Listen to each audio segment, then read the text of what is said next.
wherever you are this afternoon to people that are watching over in England. Welcome. We got Hard Knocks and the Jets. Eric Campbell, who is one of the voices of the Jets, is going to join us to discuss. I can't wait. Hey, look, I'm not smart enough to understand something, but you guys know where I'm at with college professors. One of them, some dirty little girl named Joanna Mellis, wanted to, quote, go at it with me in a pool, and it caused all an uproar because I said no. We ain't going at it with anybody that ain't my wife. Well, college professors are at it again. Some school called Bakersville College wants to take, ladies and gentlemen, yes, they want to take conservative staff to the slaughterhouse. That's right. They want to take them to the slaughterhouse and slaughter. It's getting serious out there, people. So mind your P's and Q's. I got to tell you, going to the slaughterhouse, I don't know. It ain't good. Look at the guys. Look at these three guys. I would say that these three guys can kiss my backside. DEI, baby. DEI. DEI is great. It's the greatest thing in the history of the world. It is awesome. It's unbelievable. I can't believe that everybody doesn't subscribe to it. I mean, my God, look what it does. Last night, you saw something. I think it went against DEI. I do. And I was surprised that ESPN did it. But these guys want to slaughter people for going against DEI. Last night, I don't know what happened. Ravitch, white guy. Peterson, white guy.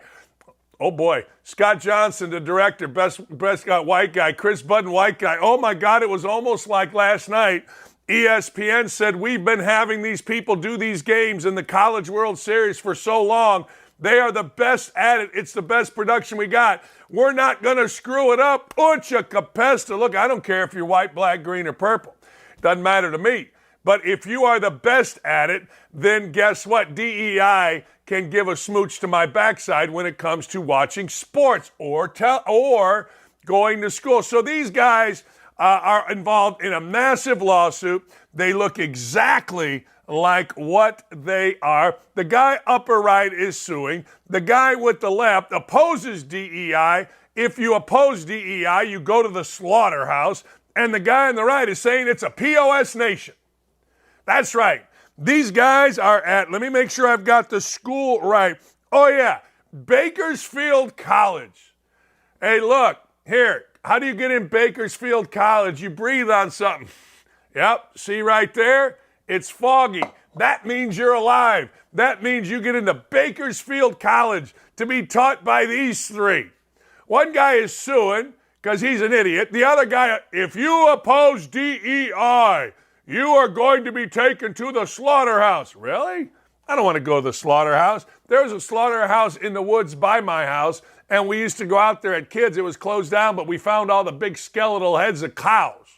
I don't like slaughterhouses. I don't. But I do like Troy Aikman. I do. I ain't mad at Troy Aikman. See, here's the deal. Everybody's going to take shots at Anheuser-Busch. Everybody is going to take shots at Bud Light. You just are. That's what the position that Bud Light put themselves in. Nobody put themselves in the position other than Bud Light by having, I don't know what that thing was. I think it was a woman she said she was a woman. She's a businesswoman telling all of us frat boys, I wasn't a frat, I got kicked out. I'm persona non grata when I was in college. But then, ladies and gentlemen, I won the Five-Side Man of the Year award a few years ago. You are welcome. Anyway, they don't want to go to frat boys. They decided to ruin their brand. Word on the street, I was reading this last night, is that Anheuser-Busch will lose at least a quarter of its market in perpetuity. I don't know how you figure that out, but hey, I'm all for it. But Troy Aikman said this. Let's go to the video of Troy Aikman talking about his beers. This weekend, we celebrate the birth of our great nation. I am so proud to be an American and look forward to celebrating with good food, great friends, and of course, ice cold beer. At 8, we believe in truth and authenticity. Our company is proudly based right here in Texas, and all of our beer is brewed right here in the good old USA. So, I've got to call it like it is.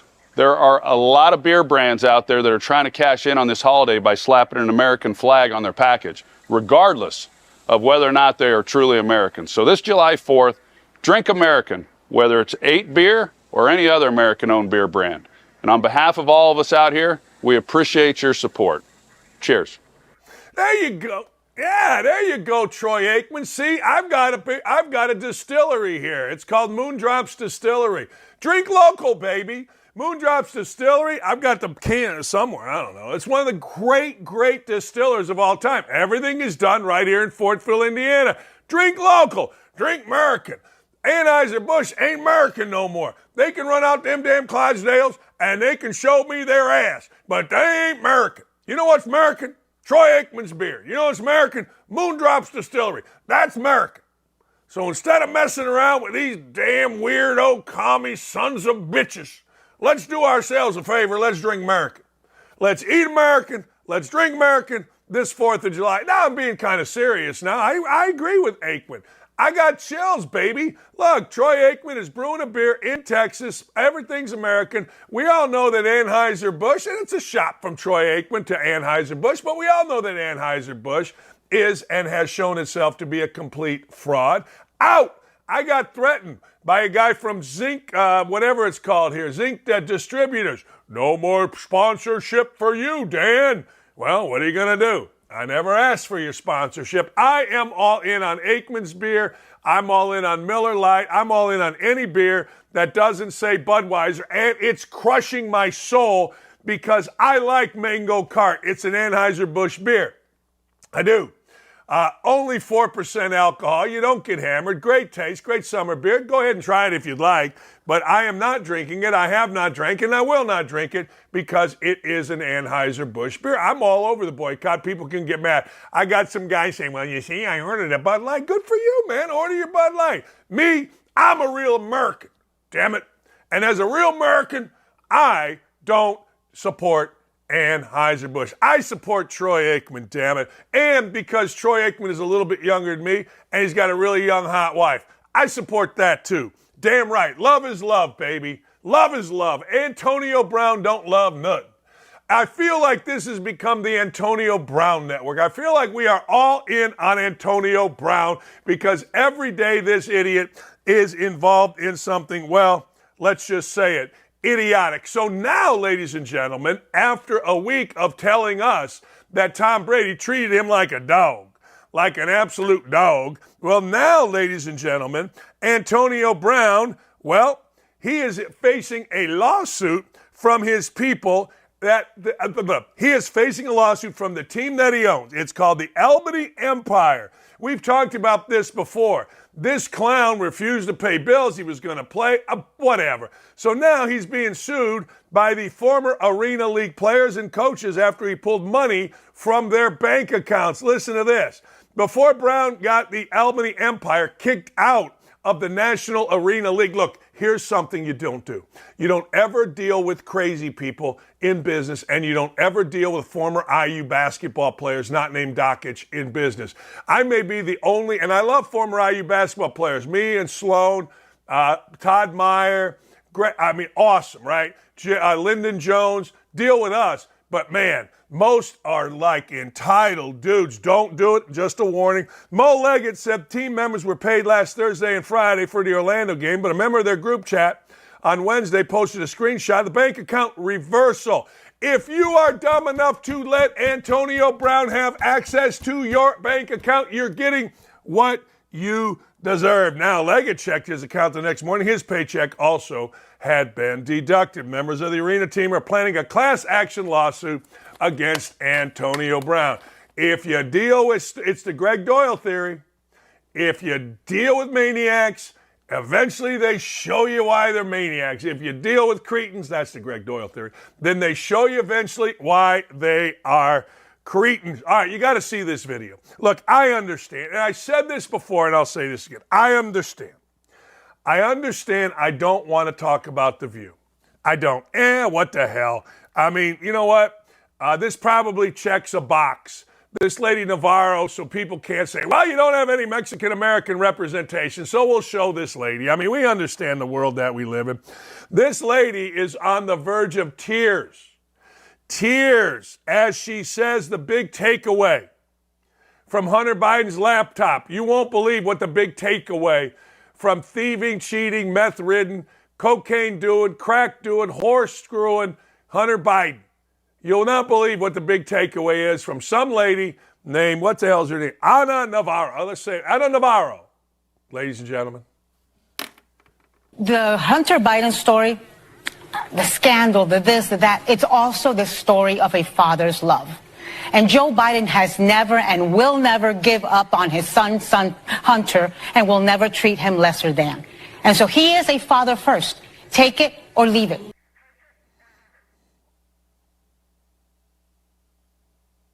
That's about a father. Yeah, it isn't about thieving, lying. Can you imagine if this is Donald Trump? Can you imagine for 1 second if this is Donald Trump? Could you imagine for 1 second? 1 second. This wouldn't be about a father. When's it ever been about a father? Huh? When? Tell me, please. This lady is insane, but I get it. Like, they're all bought and paid for. If you are still defending Joe Biden, then you're just an idiot. Look, I'm not a Republican or Democrat. I'm Dakich. That's what I am. I'm common sense. I'm the king of common sense. I'm the commissioner of common sense. I am first team all common sense. But if you're still defending these people, if you've read anything at all, if you paid attention even a little bit, you can't defend these people. But Ana Navarro seems to be, and she's an idiot. So we just continue. By the way, speaking of Sleepy Joe, listen to this. Joe Biden is denying lying about Hunter's business deal conversations. Yeah, he is denying it. He's saying, no, I didn't do it. I did not do it. I did not do it. I did not lie, no matter what you guys say. It's like saying, no, look, I have hair. No, I do. I have hair. I have hair, and guess what? I don't care what you say. It doesn't matter. I have hair. Seriously, I do. You guys, it's like a friend of mine got caught in bed with a woman. His wife came in, caught him. Said, what are you doing? He goes, no, I'm not. And he said, in all sincerity, are you going to believe me or are you going to believe what your eyes are telling you? That's Joe Biden, and I love it. It's so good. It's so good that Joe Biden can just sit there and lie every single day. And the biggins on TV are going to 1,000% back him up. Jackie Heinrich was asked by, she's a Fox News White House correspondent, she asked very simply, did you lie about never speaking with Hunter about his business deal? No, Biden flatly said. And then Heinrich followed up, did you ever speak with Hunter Biden about his business deal? Of course, some other reporter covered for him. Look, this is the worst president of our lifetime. This is the most corrupt president of our lifetime. And if people out there want to say, hey, look, Dan, you're wrong. Great. I accept it now. I accept anybody that wants to defend Biden. I do. I accept you just as an idiot. I accept you just as a fool that hasn't paid attention. I accept you as somebody that would have a Manson person running as a Republican, and you are a Democrat, and you'd say he's the greatest person ever. I do. I accept you. I have made my peace with you. You are an idiot. I know you're an idiot, and we'll just leave it at that. And that's the way it is. I accept it. And I think you all do too. I think you're all like, if you've paid any attention to any of this, you know this guy is lying. You know this guy has always been a liar. You know he's incompetent to hold office. But hey, in fact, do we have the latest gaffe, Nick? Do we have the latest where Biden is standing up there reading from a teleprompter, end of quote? Do we have that ready to go? And the next day they sent someone out to survey her yard. As Beth wrote, this is the best thing that's happened to rural America since the Rural Electrification Act brought electricity to farms in the 30s and 40s. End of quote.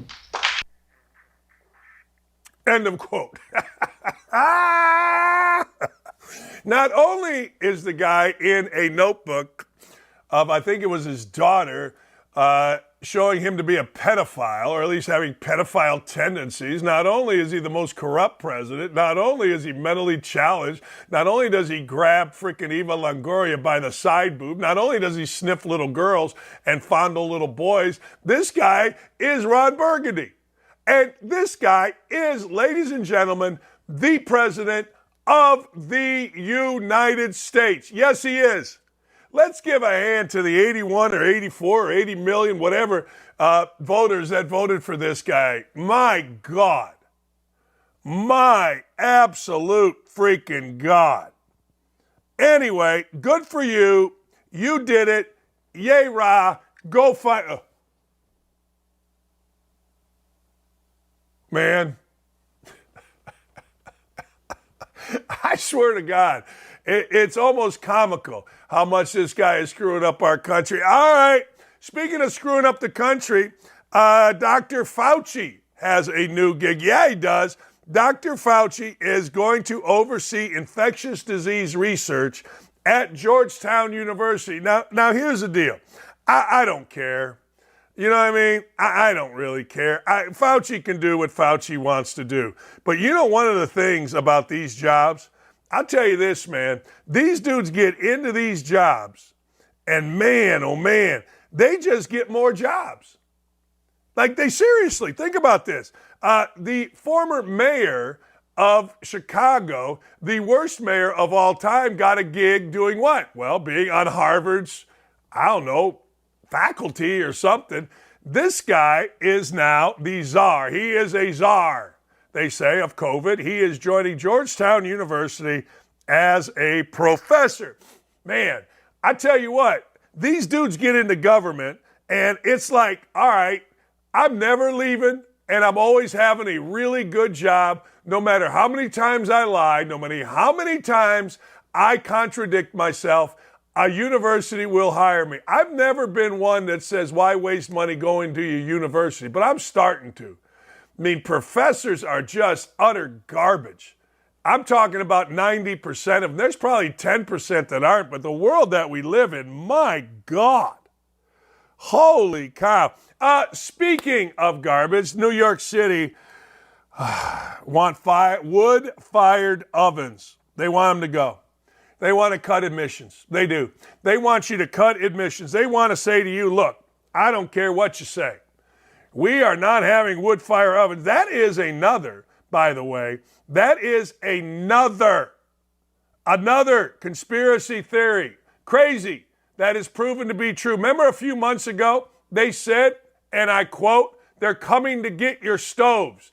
Oh, that's crap, the Democrats said. No, that's garbage, they said. Well, guess what? They're coming to get your stoves. And a guy had had enough, and here was one man's reaction to it. Go ahead.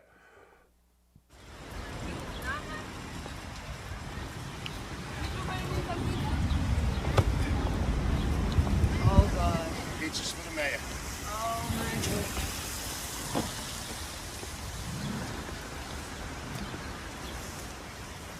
The woke idiots who run this city are doing everything in their power to destroy it. We have naked men with their titties bouncing around all over the city yesterday, in public, in front of children. We have the most violent, raging crime rate ever. We are being invaded by illegal immigrants who are being treated way better than our homeless veterans, our teachers, and first responder heroes who were fired, still not compensated, because they didn't take the Fauci injection. Our city schools produce the dumbest kids, and the woke punks who run New York City are afraid of pizza. The world used to respect New Yorkers as tough, thick-skinned, and gritty. Now we have become pizzified. It's a damn shame. You heard of the Boston Tea Party? Well, this is the New York, this is the New York Pizza Party. Give us pizza or give us death.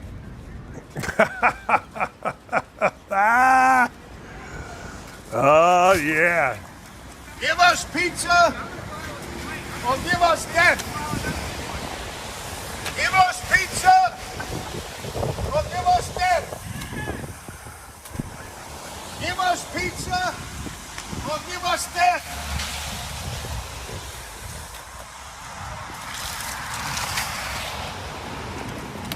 Destroying every small business. That's what this city keeps doing. Can't have a small business. Give us pizza or give us death, damn it. Yeah. Yeah, we do. Give us pizza or give us death. Yeah, they are. Look, there's a lot of small businesses all across New York, little pizza parlors that are mom and pop shops that are going to have a real problem because this whole fake climate change, this whole global warming, climate change is the biggest atrocity currently happening. Yeah, if you do a little research, nothing's changed. I mean, in 80 gazillion years, the only thing that's changed is that guys have gotten fat bank accounts. Hello, Al Gore. Hello, you, flying around in your private plane, doing all your little things, all your little speeches. Come on, people. Let's wake up. Pete Buttigieg, ladies and gentlemen. Pete Buttigieg has been flying around in a private plane, and people are like, wait a second here. Huh? What are you doing? Why is it so important for Pete Buttigieg to get home? What's he got to do? He's got his little guy there. I mean, little guy will take care of it. Do your damn job. Pete Buttigieg, by the way, is Pete Buttigieg still, I don't know, is Pete Buttigieg still on maternity leave or paternity leave or whatever the hell leave he's supposed to be on? Yeah, people are on Pete Buttigieg's ass. All right, let's continue with the show. Roy McIlroy not happy. Anybody else tired of Roy McIlroy? Seriously, anybody? Look, I understand Roy McIlroy is our guy, but is anyone else tired? Seriously, the TPC at River Highlands, it's one of the great events of the summer in the Northeast. People have supported this event for years and years and years. Folks that are in the area of ESPN, in the Connecticut area, the Bristol area, the Hartford area, West Hartford, a lot of people live in, have supported this event. This event has raised tons, and I mean tons of money for charity, but this posse, Roy McIlroy, who complains about god dang near everything and all he's got to do, this is what this guy does. This jackass flies around on private planes. He's made more money than God. Seriously, he has. He's made more money than God. He has a voice, and he's really not very smart. I mean, you sit there and you listen to him and you go, oh, okay. Well, you know, he's taken his fourth grade Irish education for a spin. But hey, he can put a golf ball in a hole and do it in less strokes than most people, so we're supposed to listen. Roy McIlroy tied for seventh. He finished 18 under. Unfortunately, technology has passed this course by. It sort of has made it obsolete, especially as soft that it's been with a little bit of rain. Like the conversations going back to, limiting the golf ball, stuff like that, where when we come to courses like this, they just don't present a challenge that they used to. Second shortest course on the course. So now, you can grow the rough up, hopefully get some firm conditions so it gets tricky. I think the blueprint for a really good golf course isn't growing the rough up and making fairways tight. That bunches everyone together. The blueprint is something like LACC, where you have wide targets, but if you miss, it's penal. Okay.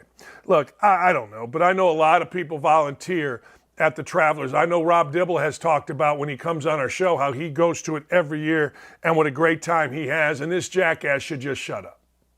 Now, you just at some point, you just get tired of them, don't you? I mean, at some point, you're like, all right, Roy, enough of you. No, seriously, enough of you. We've had enough of you. You had your little say. You whine like a little, batch about being so tired. You got scapegoated and lived. Shut up. And, if you can see, here's what you need to do as a human being that's going to speak up. This is what I always do. You got to look beyond your nose. You got to see what's coming before it comes. So if Roy McIlroy was so stupid that the LIV thing blindsided him, well, that's his fault. He's an idiot. I'm tired of him. Fly back home, stay for a few weeks, gather yourself, come back here, win some golf tournaments, but do it by shutting up. I've had all Roy McIlroy I can take. Seriously. I just have. LIV Tours at Valderrama. Valderrama is one of the great courses. Go play in a LIV Tour event, Roy. Go have yourself a good time, listen to some music, do a little partying like the LIV Tour dudes, get the big fat stick right out of your backside, and have a nice week. Or keep talking and make yourself look like a fool. Yeah, what are you going to do? Oh, man. Could L.A. De La Cruz be the next Mickey Mantle? Ucha capesta, my eyes are burning. I got video. I got Joey Votto, who all of a sudden, after leading the Reds to loss after loss after loss after loss after loss for 1,000 years of losses with Joey Votto as the cornerstone. But last year, Joey Votto did something fun. He walked around the stands and shook hands with the fans. Smart. So now everybody loves Joey Votto. Joey Votto was hurt. Joey Votto came back. Joey Votto hit a couple home runs. So everybody loves Joey Votto. The Reds have been winning games. So everybody loves the Reds. This guy, L.A. De La Cruz, is the most fun player not named Ohtani in baseball. So everybody loves L.A. De La Cruz. Let's hear from Joey Votto about L.A. De La Cruz and the Reds. This is extreme, but has there been a better switch hitting, speed power guy? Has the only comp I can think of is Mickey Mantle, young Mickey Mantle. And that's unfair to put on Ellie, maybe the greatest, one of the greatest players of all time. Ellie's got plenty of time to entertain the fans, but he hit a ball off the wall today as hard as I've seen anybody hit a ball. Yeah, that was reasonable, but look, let's be serious. We've seen guys come up. There was a time when Jay Bruce of the Reds was the number one thing going in baseball. Sports Illustrated put him on the cover. There was a guy named Aquino who came up, hit a bunch of home runs.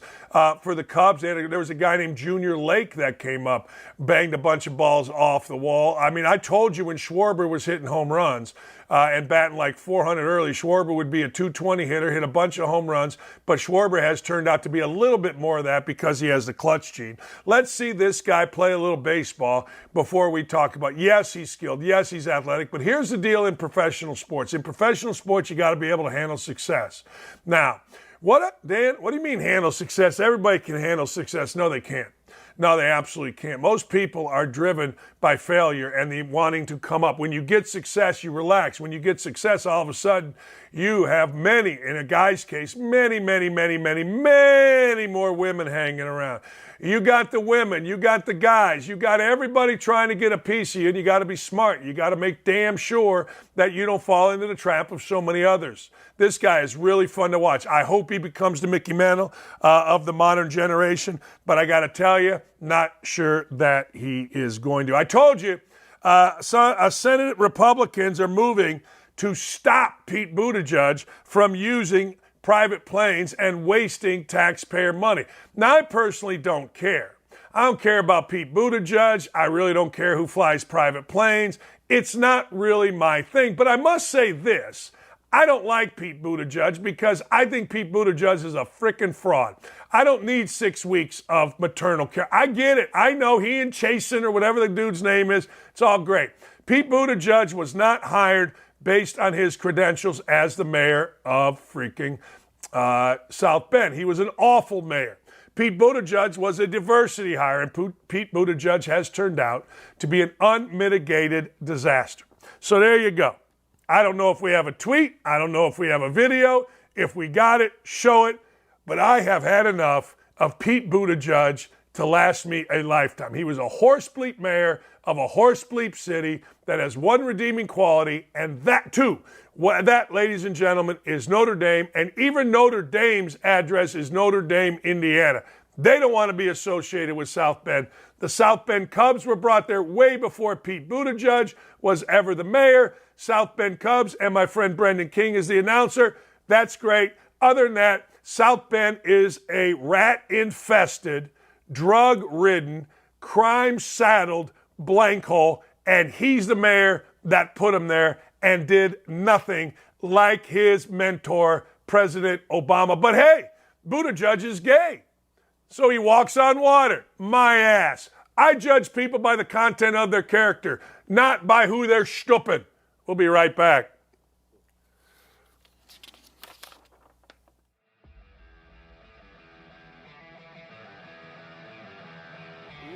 Welcome into OutKick the show. I am Clay Travis, your fearless leader. I am going to continue to argue that sports is one of the great unifying forces in all of American life. ESPN is a sinking ship.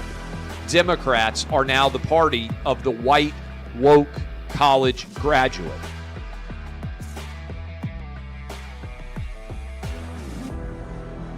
We live in a land of participation trophies. You gotta lean into the turns. You really gotta lean into the turns. When Leah Thomas walked in that first day, it got silent, and every girl was uncomfortable. Very difficult to go back-to-back years in the NFL with the #1 overall pick.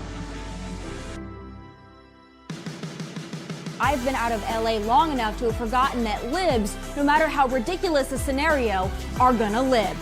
Another week of inflation, another week with Biden with COVID, and another set of losers to crown. People don't watch the WNBA on TV, in person, on a plane, on a train, on a bus, or on purpose. The scary thing, Tommy, is in the history of this government, I've never seen them give anything back that they've taken. Oh no, they never do. And they won't. We've seen coaches throw water bottles. We've seen coaches act like idiots. We've seen coaches slap other coaches. But I think if you're involved in carjacking, you're inherently a rotten human being. The level of stupid that sometimes gets on our YouTube chat just gives me a headache. You're born a male, play with males. You're born a female, play with females. Don't at me about it, people. I believe this person is the greatest player anybody alive will ever see. How can you hate Derek Jeter? A guy's on-base percentage tells me his batting eye, and a guy's slugging percentage tells me if he's a threat. That's the kind of guy that throws a no-hitter, that effectively wild guy.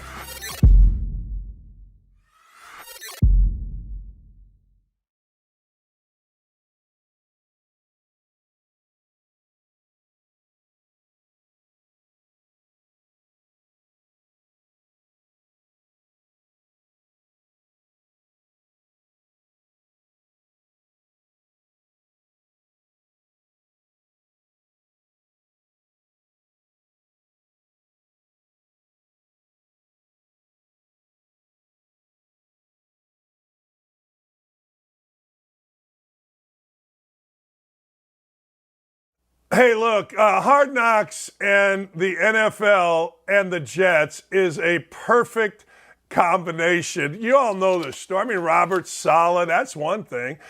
Zach Wilson saying he's going to make life miserable for every quarterback that comes in, except, oh, by the way, Aaron Rodgers just came in. Eric Coleman joins us.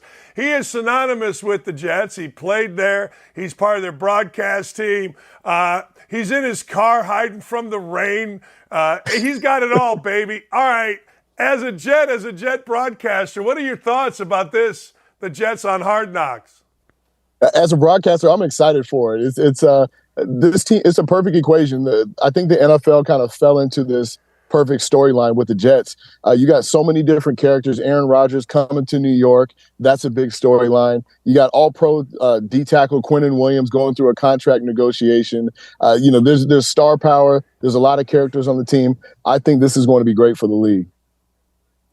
The focus is obviously going to be Aaron Rodgers, right? I mean, now, however they play that, whatever Rodgers' involvement is, but it's got to be a little bit about Zach Wilson. It's the second pick in the draft, and you mentioned it.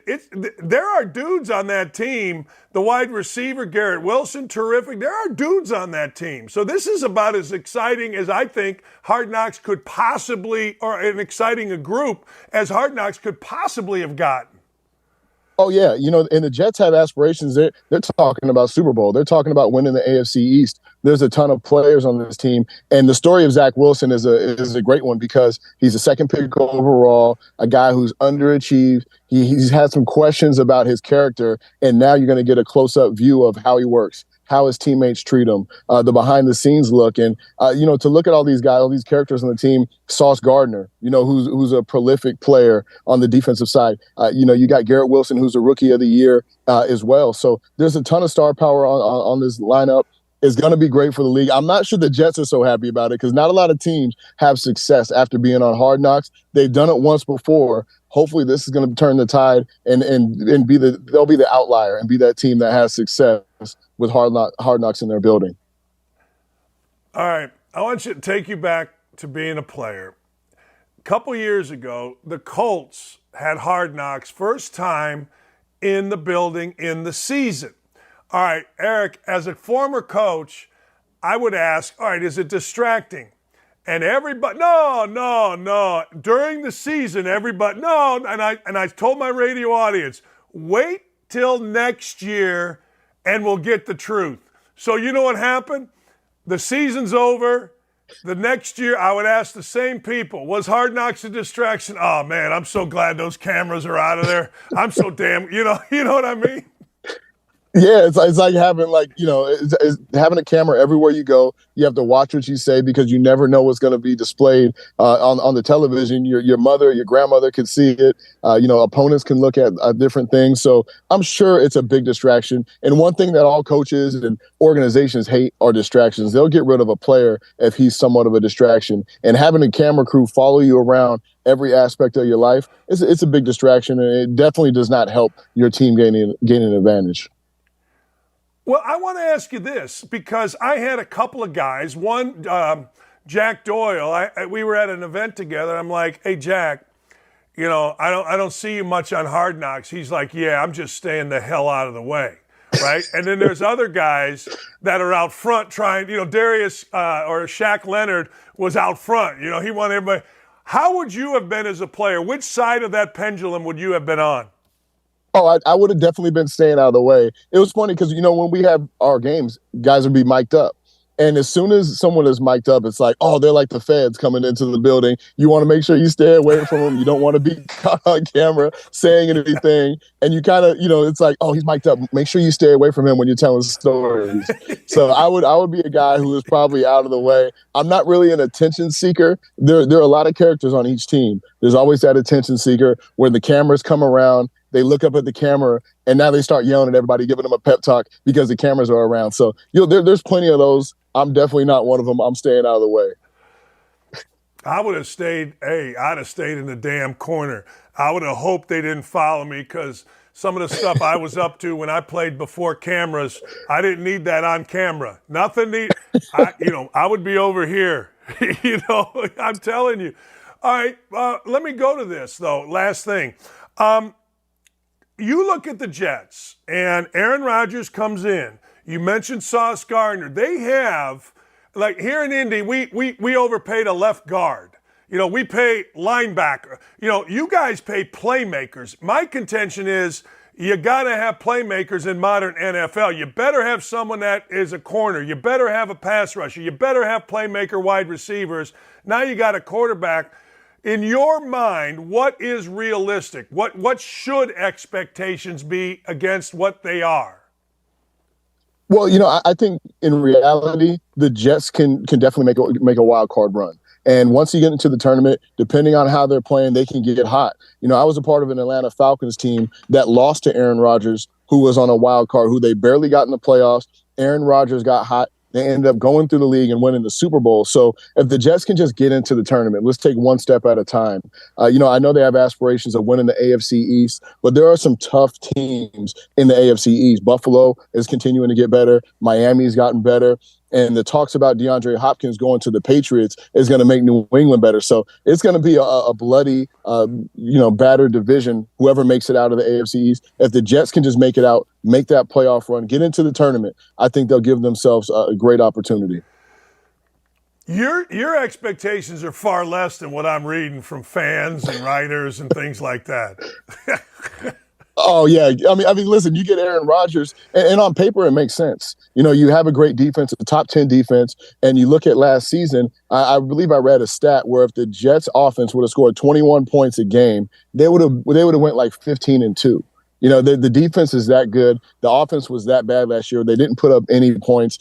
They turned over the ball quite a bit. The defense was out on the field a lot. So having a quarterback in the fold is going to help this team exponentially. And on paper, it sounds great, but that division is just so difficult. Eric, you've been outspoken on Colin Kaepernick and why he chose to go the social media route. What's your stance on that? What's your take?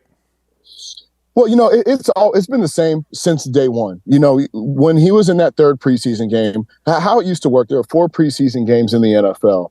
And on the third preseason game is the dress rehearsal for the starters. So when you go into that game, the starters are going to play into the first half. They're going to get a couple of reps in the second half. And it's the big time. It's a big game of the preseason. It's the last time these guys are going to play. Colin Kaepernick knew he wasn't the starter. He wasn't starting that game. The national anthem came on. He's sitting on the bench drinking Gatorade, pouting. And then all of a sudden, someone asks him, why were you sitting on the bench? Why were you being a distraction? And then he comes up with this whole thing about social injustice, and now he's a social warrior. And it was frustrating for me and a lot of the players because, yes, the movement taking a knee did raise awareness to a great cause. But at the same time, I don't think it was started genuinely with Colin Kaepernick. I think he was sitting over there pouting on the bench, and that's kind of where that's where the way I feel about it. And ever since he's been put up as this big time person, he's done nothing. He's done nothing to help the community. He's talking about Marxism. Just help get to where he is. Promote out. He promote Marxism. And this is a guy who's capitalized off capitalism. He's making a ton of money, worth $40 million at the $5 million mansion, and he's talking about going to communism. I would love Colin Kaepernick to go over to Cuba and live for a couple of years, go to Venezuela for a couple of years and give up that big salary he has and come back. I guarantee you he would love what the USA has to offer. Well, I mean, we saw it with Brittany Griner. All of a sudden, Brittany Griner's like, "Yeah, I'm standing for the anthem." You know what I mean? Like, I think people, I do think this. I think people take what we have here far, far, far too for granted. Look, it ain't perfect, and obviously there are communities that are marginalized, and the United States has to continue to work to get better. But damn, we're pretty lucky to be born here when you take the whole broad picture. Absolutely. I mean, you look at all the other countries and you look at the United States of America. Where can a kid like myself, who grew up with two parents who had struggled with addiction, my mother was in prison when I was coming out of high school, I was living with friends, I can go get a college education, go play professional football, and make something of myself. You can't do that in every country. And this country is a wonderful country. Yes, it has its issues. Yes, it has different things that we need to continue to work on, but it's not so bad of a place. Is Kaepernick in the African American community, not necessarily just players, is Kaepernick a serious guy? Is he somebody that is revered / respected? How is he viewed? Well, in a lot of different pockets, yes, he's very respected. And listen, I have to give Colin Kaepernick respect. He's raised a lot of awareness. He's raised money. He's helped kids. But just some of the things that he does to promote himself, I just don't agree with. They're unethical. You talk about Marxism. You talk about, the only way that blacks can thrive in this country is through socialism. It's leading it's giving the wrong message to the community. Everyone needs to stop with the excuses, continue to work. Yes, we have to continue to grow, but to feel sorry for yourself is not going to get anyone anywhere. I'm going to read something that has never been said of me, but it's been said about you by Connie Harris on our YouTube chat. I really like this Eric. He's really smart, and he's very cute, too. There you go. Thanks so much, Connie. I don't know who you are, but thank you. Hey, last thing before I let you go. When you look at what's happening all across the NFL, and one of the things is TV, and people are complaining about Thursday night games. NFL's, going to have Black Friday games over Thanksgiving. As a player, I look at things maybe a little differently. Like, look, you can look at Thursday night short week, or you can look at Thursday night, hey, I got a long weekend that's going to be great coming up. How do players view not just playing Sunday or Monday? Well, a lot of players get frustrated, especially as you get towards the end of the season, when the injuries are, prevalent and there's not a lot of rehabilitation time after your Sunday game. But as a player, we always got excited about a Thursday game because we understood it's a short week. There's not a ton of game planning. You're just going out there. You're preparing yourself to play. You just have to make it to Thursday. If you make it to Thursday, you can make it through. Everyone's going to be tight. Everyone's going to be sore. If you can make it to Thursday, you have a long weekend ahead of you. It's like another bye. And it was always like a reward to have that weekend afterwards. And we understood that, listen, the NFL is in it to make money. This is a money money-making machine. And if there's a big opportunity for the league to make money, that's how our salaries are paid, through all these TV contracts. And, yes, you're going to complain while you have to do it, but at the end of the day, you have to look at the bigger picture and understand that this is putting more money into the players and the former players' pockets. Last thing, how much more juice is there in the locker room for a Monday night football game as opposed to just a regular Sunday 1 o'clock game? Oh, the Monday night games are pretty exciting. You understand that everybody's watching this game. Your high school teacher, your ex-girlfriend, former competitors, everybody's going to watch the Monday night game. One thing that was tough for me coming from the West Coast is that they play the game at 8 o'clock. So you're sitting around in your hotel room, you're watching Judge Judy, you're trying to, abide your time and get ready for this game. And then all of a sudden you got to turn it on. And but Monday night is a big game. Everybody's hyped for it. Yeah, I used to watch a lot of Jerry Springer as a coach waiting for a night game. I had Springer going a lot. I kind of like it. I realize I'm not the craziest person. Hey, I got to have you on again, man. Appreciate you. Thanks, Eric. Appreciate I would love it. You, Eric. Thank you. Thank you. Hey, that was a lot of fun. That's a smart dude right there. He's right. The Jets are an interesting team. I mean, look, and I think Hard Knocks got so lucky.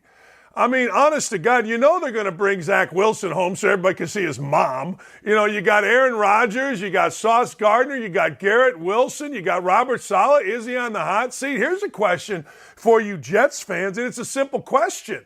Like, if they do just make it as a wild card and they get beat in the first round in the wild card weekend, what does that mean for the coaching staff? I mean, is that an abject failure?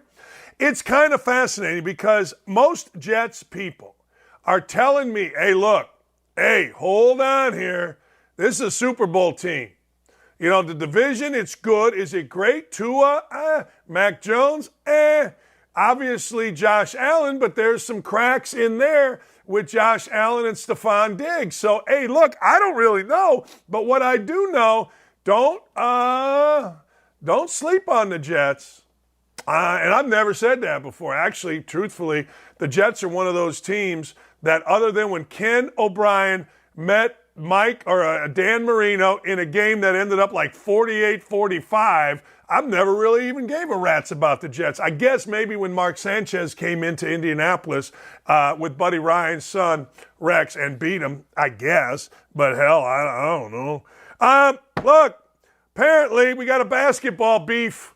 Pablo Banchero has angered the Italian Basketball Federation. Apparently, Paolo Banchero, the reigning Rookie of the Year in the NBA, well, his federation, they ain't happy. You know what? That Victor Wembanyama isn't playing in FIBA either as they get ready for the NBA. But hey, we got basketball beef. Look, if you are a nation and you brought this guy up through your system, okay, then I believe that you should go play for that nation.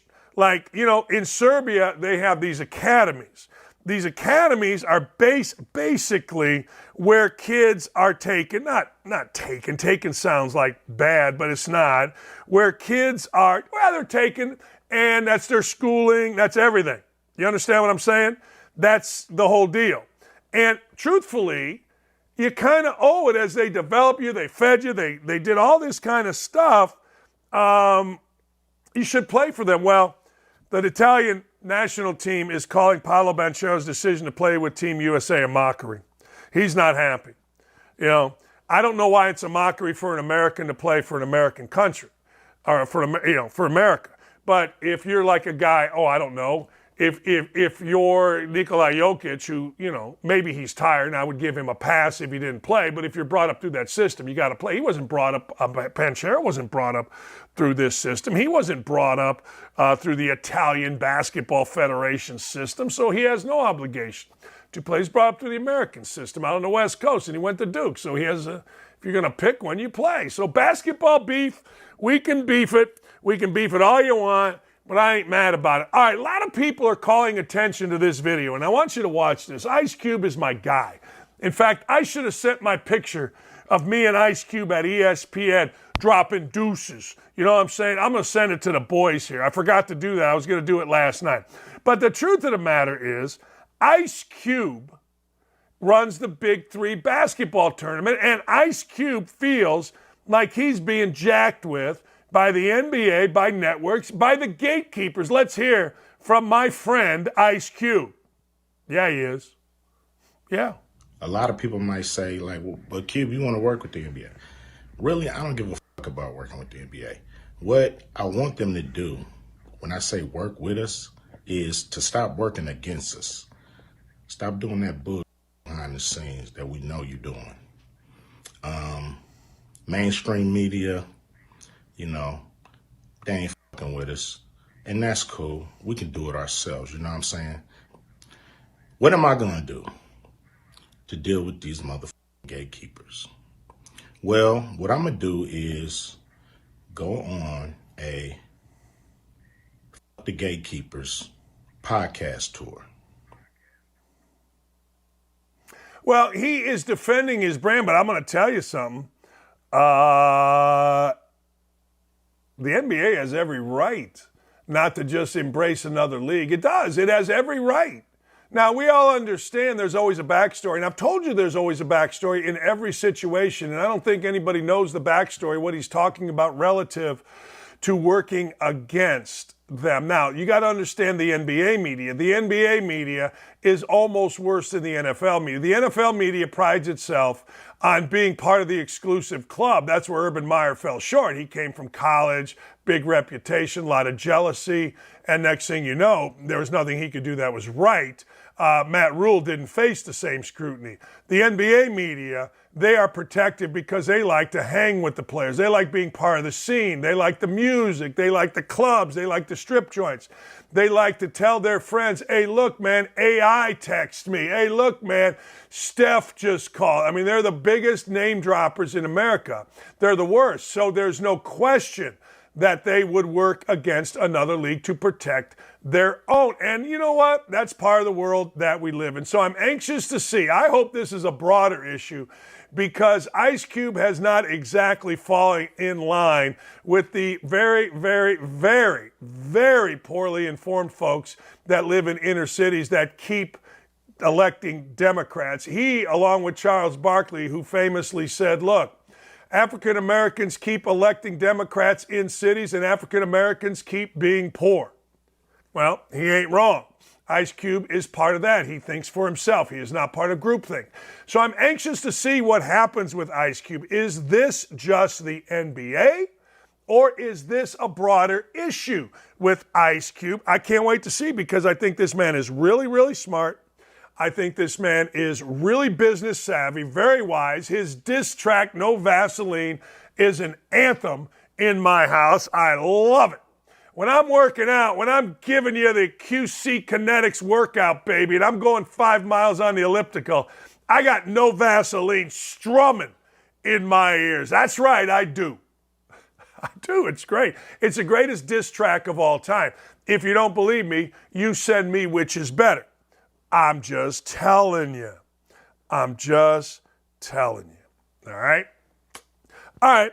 LSU's top NIL donor decided he was going to break Merle Haggard's old record by buying, think about this, more than $40,000 worth of Jell-O shots. Happy to support the food banks and the Tigers as part of the College World Series Shot Board Challenge. Let's get it done today. See you all around 4 o'clock at Rocco's. How about that? 8,888 rally shots. Gordon McCarron at Rocco's today with proceeds supporting local food banks. Records are meant to be broken, especially those that support charities. In the meantime, remember to drink responsibly and get it done. Tigers, you Tigers. College World Series 2023. I like Gordon. I do. I like young rich dudes. Seriously. I like young, stupid rich dudes. Not stupid personally, but stupid rich. I think they're awesome. Matt Ishbia with the Phoenix Suns. Freaking awesome. Gordon McCurran. I don't know Gordon McCurran, and I know he gives a lot of money, so good for him. But Gordon McCurran buying all 8,888. Go Tigers. I got two things that I'm going to do this year. One, I'm going to a Premier League game. I don't care if I may get fired, but I'm going to a Premier League game. I'm going. And two, I'm going to go to LSU night football game. I am. I got to find out when ESPN's doing it and sneak in their rooming list. Yeah. My buddy, Greg McElroy, I need him to hook me up. Yo. All right. North NYC. I love NYC College. I do. I got a good friend. We called him the mayor. He looked like Ed Koch. His name is Jay Perlman, my boy. Anyway, NY College slams graduate who went viral for a mic drop tantrum. Let's see this tantrum, shall we? I love a good tantrum. Okay, let go. Let go. You didn't let me get my moment, so I want to say my name is Khadija Diallo, and I'm graduating today. I don't like how you snatched the mic out of my hand, so today is going to be all about me. Oh, drops the mic. Congratulations!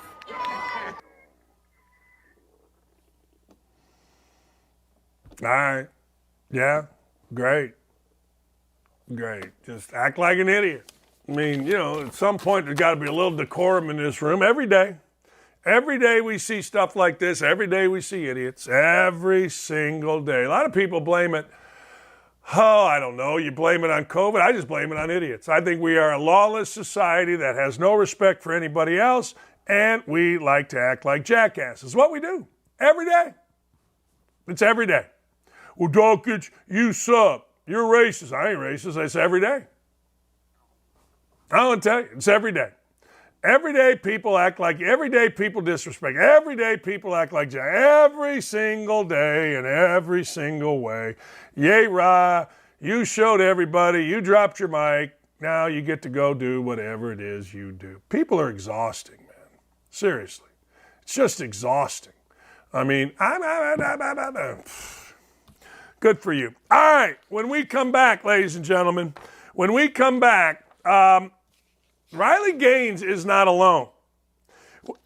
You're never going to believe. You got to stay here. Tell your friends. I'm going to start with Taylor May Silverman, who is stepping up right with Riley Gaines. But I'm going to tell you something that I swear to God, when we come back, when I tell you this, you are not going to believe it. You are going to say, holy hell, this can't be real. But it's real.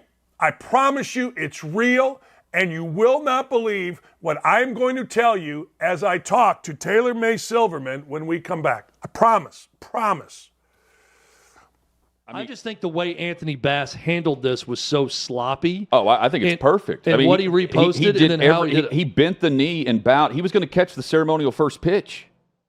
And after that was announced, then they assigned him to the minors. Yeah, that's the problem, though. He should have never done that. Don't apologize. Don't bend the knee. Well, but then it would just be sloppy. He'd be sent down anyway. But it's not. But after doing that, he had the general manager on the record saying he would not be disciplined and that he was apologetic and accountable. Look, if you're going to put that, and then a guy came after 60-day DL. If it's demonic and evil to mark it that way, that's very different. Go back and read what Trevor Williams and Clayton Kershaw said. That's where the big difference lies to begin with. Very different speech from those guys.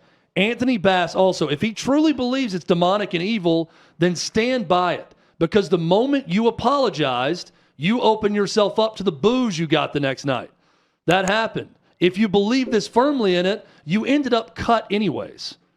So instead of looking like a huge jerk and having to go out and catch the pitch on Pride Night and be forced to apologize and stumble through an apology while saying, I fully believe in the post, but I also see I could be seen as hateful, so I apologize for that, but I don't apologize for this. Oh, by the way, Anthony, you're cut. Get your ass to AAA. He could have cut all that out and said, no, I stand by what I said.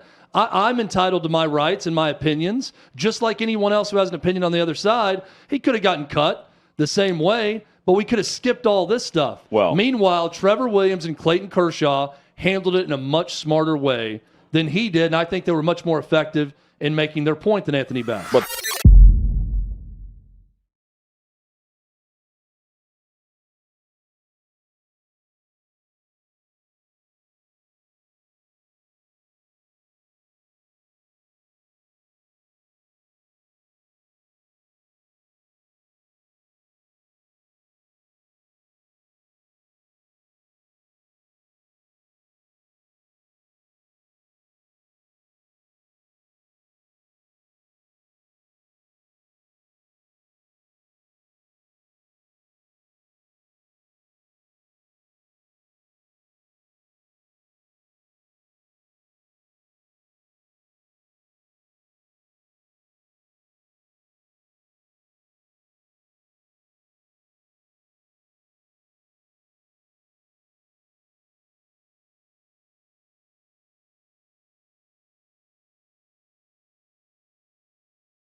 You know, in the last, I don't know, year, Taylor May just told me that she was on a year ago. I thought it was much sooner than that. Taylor May Silverman joins us. I got to ask you, I saw this, and we've seen naked men in pride parades. We've seen women men in women's spaces. But this may be the most insane. All right, I'm going to read this to you. Transgender athlete Austin Killips claims that biological men are underrepresented in women's sports. What is this? That's funny because Austin Killips is a male cyclist, and there's like over 50 male cyclists in women's cycling right now. I actually was just in Tennessee at the cycling national championships, and I witnessed Austin Killips race with the women, and I stood there with a big flag that said Save Women's Sports in protest. And everyone I talked to, 100% of the people who came up and spoke to me, because they agreed, they were supportive. They said, this is ridiculous. I have a daughter in the race, or I just came out here because they do this every year, or I'm a cyclist myself. I'm in a different division. This is insane. It's so ridiculous. Like, one male athlete in a women's division is too many. They're not underrepresented. They are dominating, and they are invading this space. It's like, okay, I thought for a second, well, maybe he's talking about being CEOs. Maybe he's talking about being executives. Maybe he's talking about running, putting on the races. No, he wants and is complaining about biologic. How stupid. Like, have you ever talked to this guy, Austin Killips? He's got to be among the dumbest human beings to walk the face of the earth. I have not spoken with him. I have spoken with other transgender identifying athletes, and usually the vibe that I get is a bit of narcissism and just totally being unaware of the reality of the situation here and having no regard whatsoever for the female athletes who are affected by their actions. You came and were one of the first. You and Riley were one of the first that came out. Yours was a skateboarding contest where you lost to guys, which a women's skateboarding contest, you lose to guy. It just baffles me, and it will always baffle me. Why did you decide to come out, and how has it been for you in the year since? Well, I'd actually competed with male athletes 3 different times in skateboarding contests, and it was the 3rd time that I decided I had had enough. In the beginning, it happened the first time back in 2018, and I really thought that this is so ridiculous. It will surely be resolved. There's no way this can actually go on. And I watched it only get worse, and it actually got to a point that I had been bumped out of first place in 2 different contests. And at this 3rd contest, which was a Red Bull contest, I had lost out on prize money.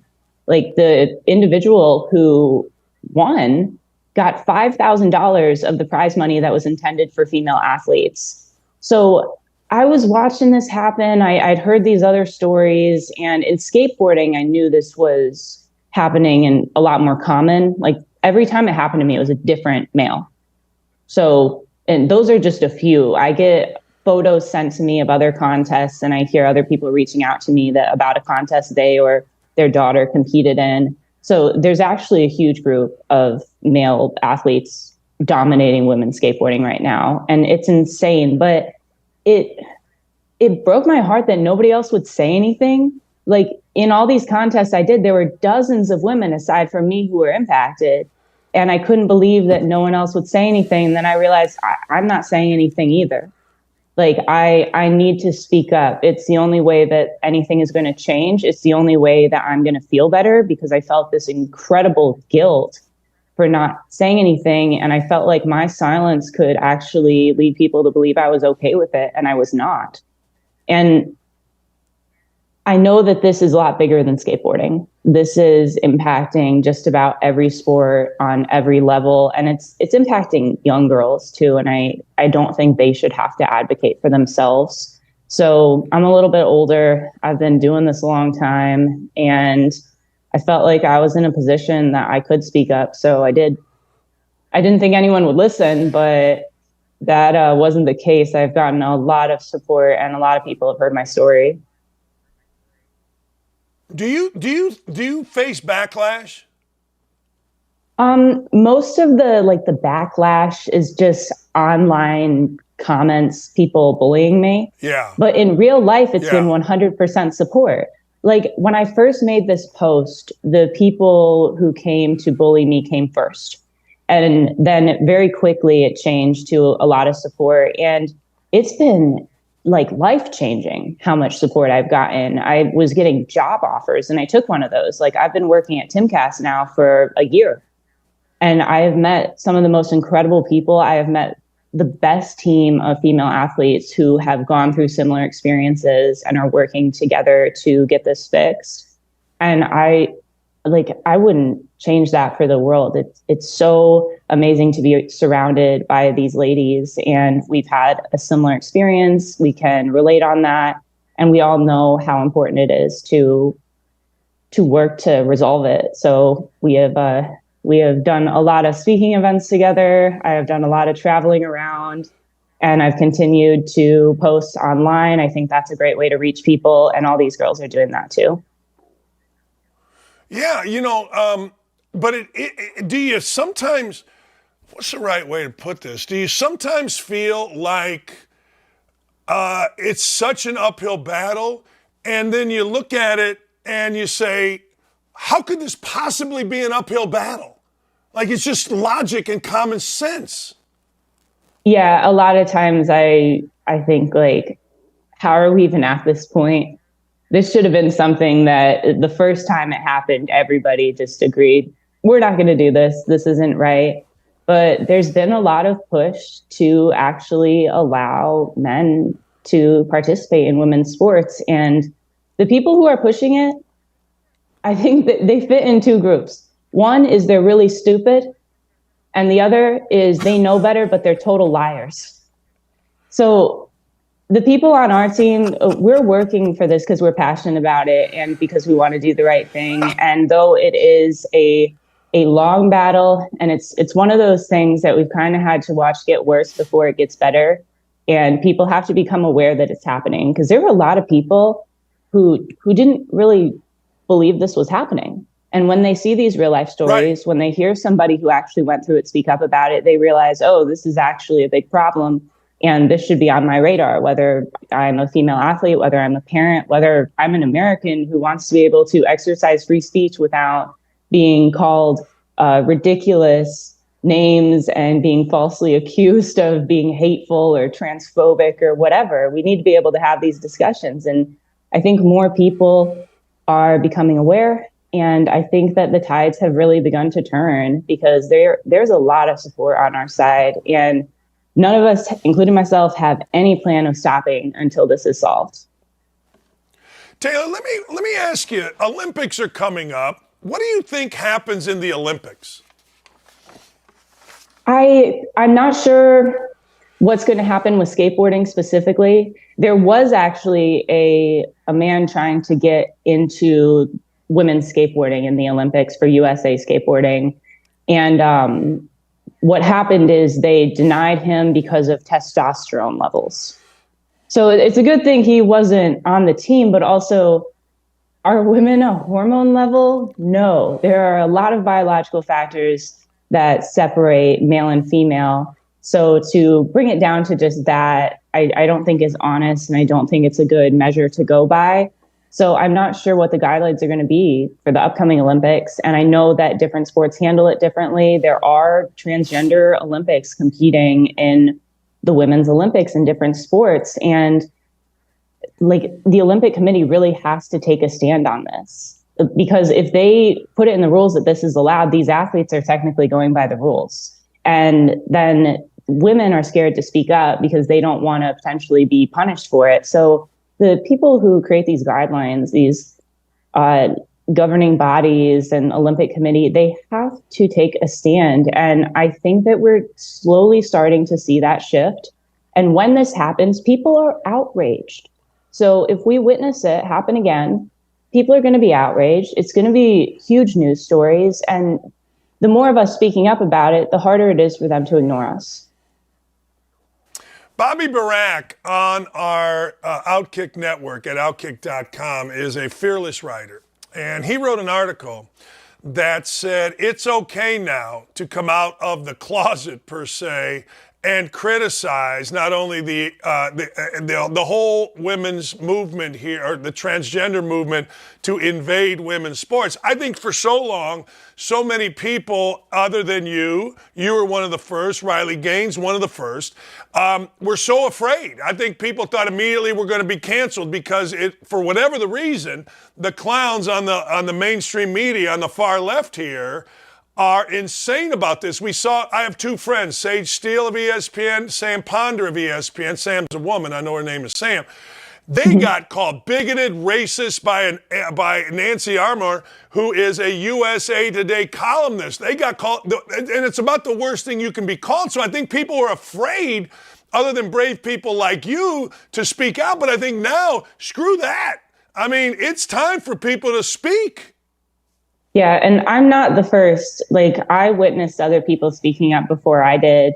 Like, Selena Soul, she's a Connecticut track runner. She's been speaking up for a long time. She went through this for 4 years in high school. And I even saw men speaking up about this. I saw Joe Rogan and Ben Shapiro speaking up about this. And they were saying, how can we, stand up for these girls if they won't stand up for themselves? And I realized they're right. Like, we have to stand up for ourselves. And there is a lot of fear. People don't want to have, a smear campaign run about them on the internet.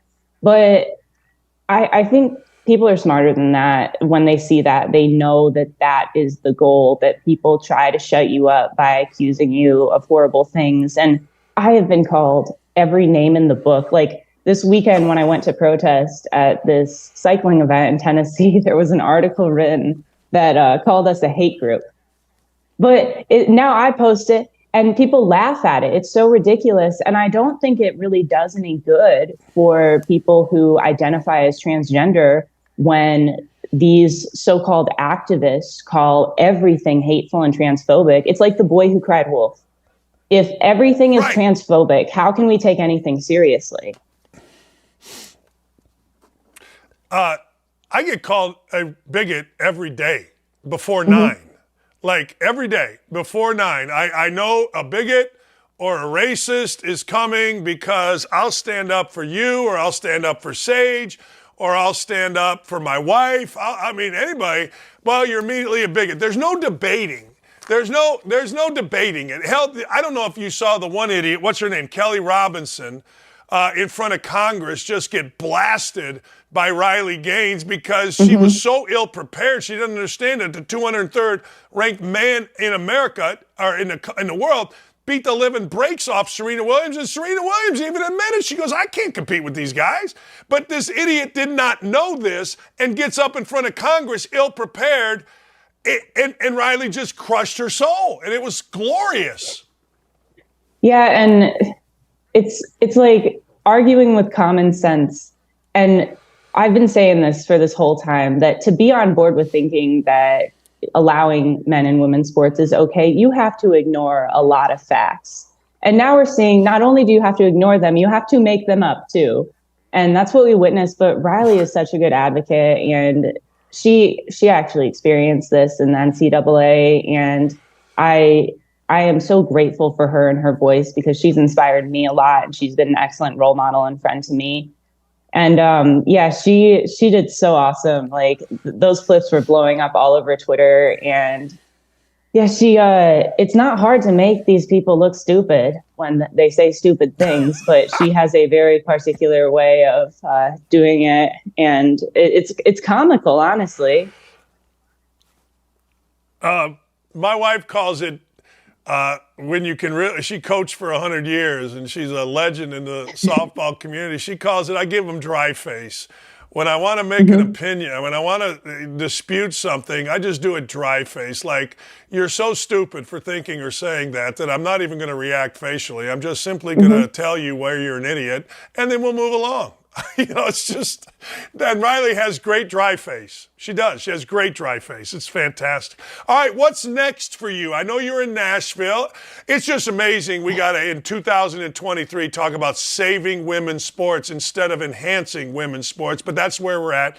What's next for you? Where are you at next? Well, I was just in Knoxville, Tennessee for this event, but I'm actually back out at Timcast now. I work out here, so they're very supportive of me continuing to talk about this issue and travel when I need to. But I work on a comedy show out here called Cast Castle, and we get to make fun of these woke issues and spoof current events. So if you ever need to tune out from all the seriousness for a bit and just laugh about some of it, that's what we do over on that show. And aside from that, I just got engaged. I'm starting to plan a wedding, and I've got a trip home to see my family soon. But I'm going to keep using my voice on this issue, and I'm going to keep posting these stories as they happen, and just keep advocating for what's right, because I know that people have to see others do it for them to join into, and I needed that. So I hope that my voice has inspired some more people to speak up. And I think in this past over a year now, it has. I've received a lot of messages from people thanking me for doing this. What's the name of the company you're working for? I want to start. I want to get it. I want to watch. So what company? Timcast Media. The website is timcast.com, and there's a big show. Can you spell that for me? Yeah, it's TIMCAST. Timcast. It's Tim Pool's company. So he actually reached out to me after I spoke up because he is also a skateboarder, and he wanted to have me come out as a guest and do an interview. And I spent a couple of days out here, and then they asked me if I wanted to stay a little bit longer. And after about a week or so, he asked, "You just want to come work out here? We'd like to keep you around." And I've been here for a year now. It's crazy. It's flown by, but I really like working here. And I have private skate parks at my work, which is a really cool bonus. Hey, keep speaking. And thank you, Taylor. Thank you so much. And thank you for having me on again. Like I was telling you before we started recording, you were one of the first people whose show I did right in the beginning. So I was really excited to see you guys reach out again. And maybe we'll touch base again in another year, but hopefully we don't have to. Hopefully this is resolved by then. Well, I hope. I mean, I'd touch base with you on any other subjects too, because you're brilliant, you're smart, you're funny, and you're awesome. Thank you so much for coming on again. Really, I appreciate you coming on. Thank you for having me. All right, there you go. I mean, I don't even understand how we can possibly be debating this. And thank God for women. Thank God for women that have the stones to stand up. I mean, look, we don't have that. Like ESPN, nobody's standing up. You know, Elle Duncan did a thing encouraging, quote, girl dads to encourage their daughters to have abortions, to support that, from her desk at ESPN Sports Center. But nothing on allowing men to invade women's spaces in sports from her desk at ESPN. I mean, it is amazing to me that we allow this. It's amazing to me that I can turn on ESPN, see a woman sports anchor who is so passionate about abortion or whatever, on her Sports Center desk, not even address this. Even the New York Times said that there is a physical advantage to women or to men in women's sports. The New York Times op-ed came around. Nothing from ESPN. Not one single thing from a sports network. Not one single thing from Elle Duncan or Nicole Briscoe or any of these other frauds at ESPN. Not one. In fact, I would argue that Nicole Briscoe is such a pos that she went after Sage Steele. Now, Nicole Briscoe is somebody that's there simply because her husband, she's horrible. She is awful. I saw her yesterday, so I gave it a watch. She is terrible at her job, and not even in a fun way. She's that whiny, ridiculous, doesn't know anything idiot. And Sage Steele is arguably the absolute best in the business at her job, no matter what job you put her in on television. But she's being hidden in the corner because ESPN Didn't want her speaking out. Did you see this yesterday? And I was texting with Sage last night. $501,000 plus okay legal fees is what ESPN paid Sage Steele to shut her up. Are you insane? Are you absolutely insane? $500,000, that thing is worth 10 times that. You don't try to shut up people because they ask, well, hey, President Obama views himself as black, but his mother is white and his father is out of the picture. Just questioning that, questioning a woman getting the vaccine when every intelligent doctor knew, hey, wait a second here, for women, we don't have enough. We don't know enough yet. So they put her in, go over here. They suspend her. They force her to make an apology, which she does because, you know what? Sage Steele's divorced and she has to pay her freaking husband a ton of money. So this woman is standing up. But I don't see any of these jackasses at ESPN, men or women, standing up for either her or Sam Ponder, who got absolutely vilified, I mean vilified, in the USA Today by a skeezy, wormy, disgusting woman named Nancy Armour, who nobody has read until she became anti-woman. Nobody knew Nancy Armour. She had a job because she's a woman. She didn't have a job because she got an insight. She goes into locker rooms to look at the athletes or ask a question or get an autograph. She's full of shit. And next thing you know, she's writing that women that have basically worked their ass off. Did you know that Sam Ponder did this? Did you know that Sam Ponder, who went to Liberty, had no connection to anything, thought, when I'm moving to New York, I'm going to work at an ESPN Zone restaurant. That's the way I'm going to get into ESPN. And she did. And then she became, she got jobs, and then she became the sideline reporter for Tirico, myself, Scott Johnson, and Bart Fox, and did a great job. Great job. People started noticing her on Tuesday night Big Ten broadcasts because Tirico and I are the best team in the history of ESPN. And people started watching in droves. It was nuts. And she now is a host of the #1 show on ES, all because she worked her ass up. Nancy Armour went to some crap college, and next thing you know, because she's a woman and a writer and in sports, she gets a job at USA Today. That's it. You can say whatever you want because nobody, and I mean nobody, ever read this woman. And now she's interesting because she runs around without facts. She runs around without anything, calling women racist and bigots. And she's just horrendous. She is just absolutely effing horrendous. And so I love seeing women like Taylor Silverman. I love seeing like Sage Steele tell ESPN, I got your $500,000 right here. I love seeing Sam Ponder respond back and make Nancy Armour look like a complete dumbass. But good for Nancy Armour. I've been in broadcasting 15, 17, 18 years, whatever it is. Never said her name. Never thought to have her as a guest on anything. Never. Ever. Not one time. Never. Not once. But, now, of course, she rips into women. So now, of course, she has a little platform. So now, of course, we're talking to her, but we're talking to her for all the wrong reasons. A diversity hire that hates women that actually worked hard to get in a position and have their own thoughts. That's like 1950s. That's like Melrose Place. That's like frickin' Dynasty. Guys suck. You suck, Nancy Armour. You suck, any of you transgender dudes that are trying to make your way in women's sports. You just suck. That's all. You just suck. Awful. Awful human beings, weak men, weak women, whatever the hell you call yourself. You're just weak. You're ridiculous. Make men look bad. It's time for us to get back to being real men. All you got to do is go to Nassau Street, walk into the Starbucks at Princeton University, and you're going to see the most effeminate men you've ever seen in your life, and women dressed up like cartoon characters. It's time we get back to being real men and stop this crap. Stop this absolute garbage. It's garbage. What's going on? I want to be a girl. So I'm going to race against girls. No, you want to be a girl? You were born a boy. You race against boys.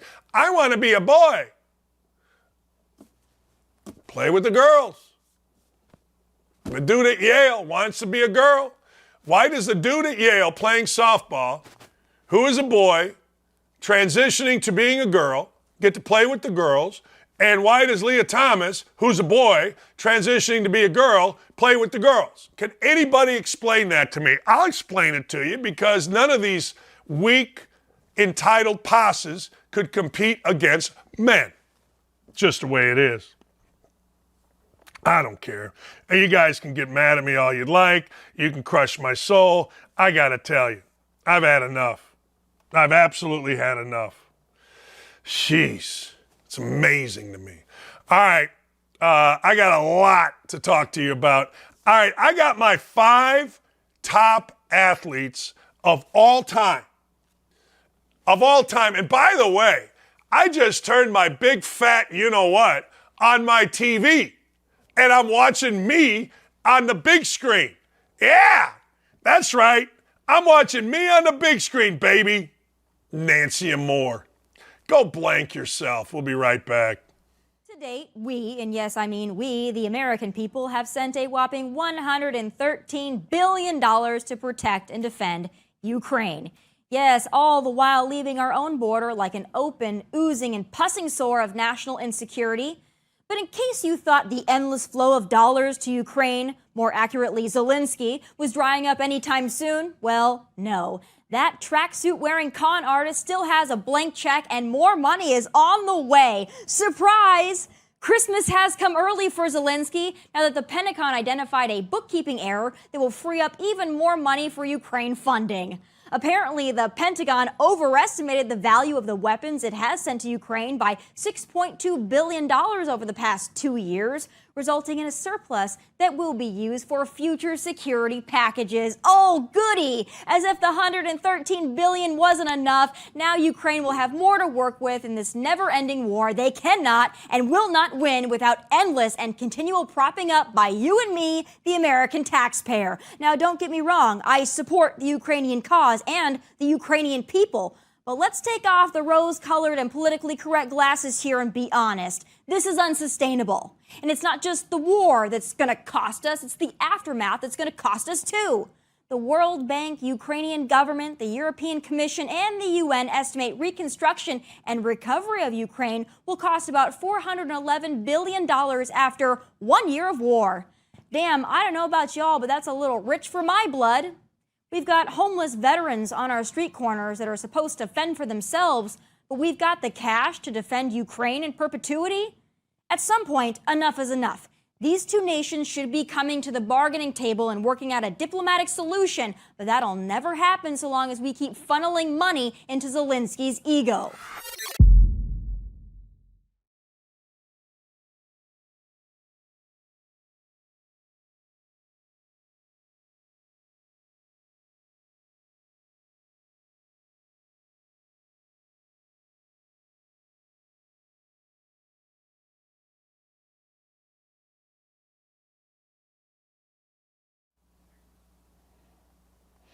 Yeah, I stand by it. Go F yourself, Nancy and more. You piece of yeah, whatever. But, you know, she might get mad. I can't remember her name. Sarah Spain might get mad. Fuck Sarah Spain. I'm mumbling under my breath. These idiots these idiots are so ridiculous that you can't stop making fun of them. Like when I get on something, I can't stop making fun of them. I just can't. I can't. I mean, that's, I can't stop. All right, top 5 athletes in my world. Your world may be different. I saw somebody say, Bo Jackson's guy. Yeah, maybe for you, not for me. Top 5 athletes of all time. 5. In 6th grade, there was a guy named Cliff Jenkins. Cliff Jenkins was shooting jump shots from the top of the key, over his head, 6th grade jump shots. He was touching the rim in 6th grade. He was throwing the fastest fastball in 6th grade at Junedale Little League. He was a year older than me, and I never saw a better athlete in my life than 6th grade Cliff Jenkins. That's right. I don't think he ever played a sport in high school, but I don't care. My brother and I always called it Cliff Jenkins disease. Cliff Jenkins was a stud in 6th grade. Him and Tim Seneff, but Tim Seneff ended up being an academic All-American defensive back at Purdue. Tim Seneff's great at 8th grade, but he was great in high school and was great in college. Cliff Jenkins, ladies and gentlemen, was the man. And here's the deal. Every one of you, every single one of you has a Cliff Jenkins growing up. You can tell me right now. Right now, Pat Burns was a guy that was in my class. Pat was the best CYO running back for 2 years, 7th and 8th grade. Pat was a wrestler. I don't think he ever played football, and I don't think he ever wrestled in high school. But Pat Burns is now one of the foremost dog trainers of retrievers in the country. Look it up, baby. And he's a broadcaster on the Retriever Network, which is a thing that is very popular. But nobody touched, and I mean nobody, touched Cliff Jenkins in 6th grade. When Cliff Jenkins walked in and started shooting jump shots from the top of the key, girls cheerleaders swooned, and the guys on the other team fell out. Go get him, 6th grade Cliff Jenkins. You're a bad, bad man. Number 4, Carl Lewis. Yeah, I know Carl Lewis. He sung the national anthem. I know people are mad. I know. Whatever you think of Carl Lewis, that's on you. That ain't on me, because in the Olympics, Carl Lewis made me stand up and go, whoa, whoa. Is Carl Lewis racing? Guess what I'm doing? I'm watching. You guys may say Bo Jackson, and you may say, well, when Bo Jackson was a hitter, I watched. Well, maybe you did. I did. Carl Lewis, 9 gold medals, 1 silver medal, 8 world championships, 2 Pan American games, 3 Goodwill games. The man was a frickin' stud. I mean, I said, look at this. 84 Olympics, 100 meter, 200 meter, 4x100. The long jump, ladies and gentlemen, all gold. Seoul Olympics, 100 meter, gold. Seoul Olympics, long jump, gold. Barcelona Olympics, 4x100 meter, gold. Barcelona Olympics, long jump, gold. 96 Olympics, long jump, gold.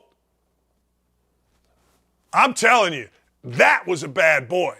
That was the baddest of boys. And if you don't believe me, you weren't paying attention. I'm just telling you. You were not paying attention, because that man could go get her done. And I mean get her done like nobody I know could get her done. I mean done. It was great. Number 2, don't at me about this. I didn't care about his politics then, and I don't care about his politics now. But Kareem Abdul-Jabbar was a freak. Kareem Abdul-Jabbar is the second best basketball player I have ever seen. There are pictures of Kareem Abdul-Jabbar. Number 3, Tiger Woods. My bad.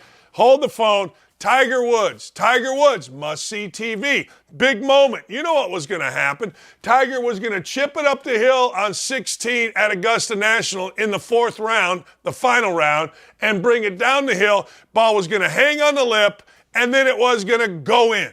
You knew it. He did it. He was never, ever, ever a guy that you ever thought was going to crap the bed.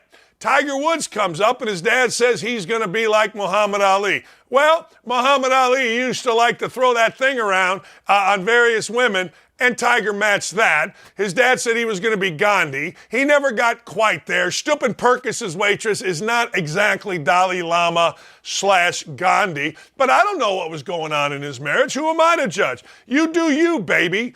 And he did, and he always did it well. Tiger Woods, to this day, even though he is done, it's done. You can make up whatever you want. Talk to Ryan Bird. The leg looks awful. Tiger Woods, to this day, ladies and gentlemen, to this day, is must-see TV for me. He never choked. I'm sure he did, but I don't remember it. All I remember is him doing great things at the biggest moments, period.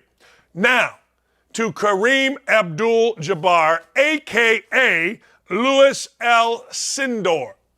Lou Alcindor, a.k.a. Kareem Abdul-Jabbar, is the second greatest basketball player I've ever seen. He's the most dominant basketball player I have ever seen. Kareem Abdul-Jabbar could jump this freaking high.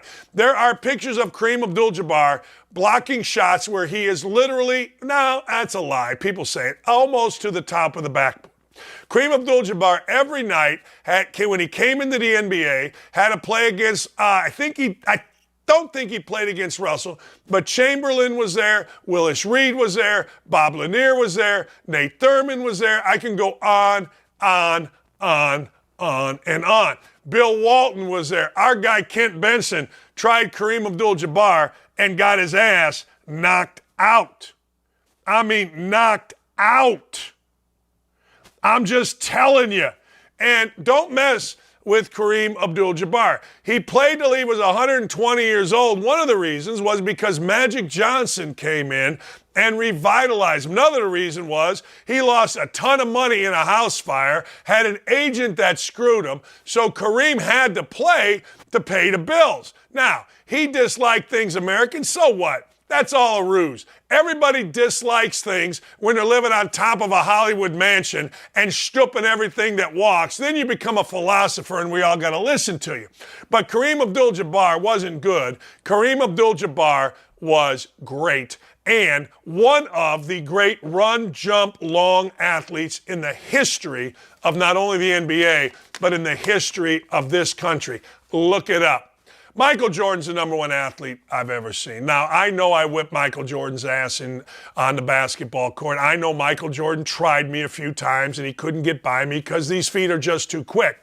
I know that Michael Jordan still hears about it from people. I know that scrubs that couldn't play at Michigan or Toledo make videos showing Michael Jordan's 4 or 5 baskets against me and say how bad, and it's overblown. I don't know. I just go by what Bob Knight and Billy Packer, 2 guys that are respected in basketball, says, and I kick the living hell out of Michael Jordan. But Michael Jordan is the best athlete that I ever witnessed because he had every single thing that you wanted. Was he strong? Unbelievably. Was he big? His shoulders were this wide. Was he tough? All I know is he had a lot of Tiger Woods in him. In the biggest moments, or Tiger Woods had a lot of Jordan in him. In the biggest moments, guess who showed up the most? Michael freaking Jordan. He did. Wasn't a fraud, wasn't a phony. Sure, he gambled. Sure, he was out there slinging it around. He and Janet Jackson and others getting it done in between the sheets. But that's part of being Michael Jordan.